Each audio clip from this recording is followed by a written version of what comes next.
എന്തിനി വേഗം ഇത്തിരി നേരം പറ്റി പേടിച്ചു ഞാൻ നിന്നുടെ മൃദുല പ്രതലം അധികം മധുരം അതിമനോഹരം.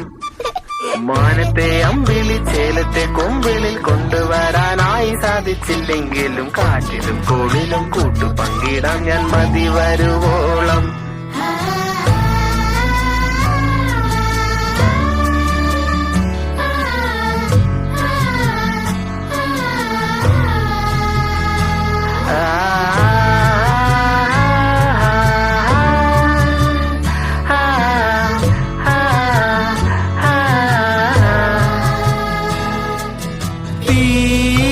വേനലിൽ പൊള്ളാതെ നീർ പെയ്തു നീ ചെയ്യാതെ ഞാൻ കമ്പിളി പോലെ നിന്നെ പുണരാം. ഞാൻ നിന്നുടെ മാറത്ത് മെല്ലെ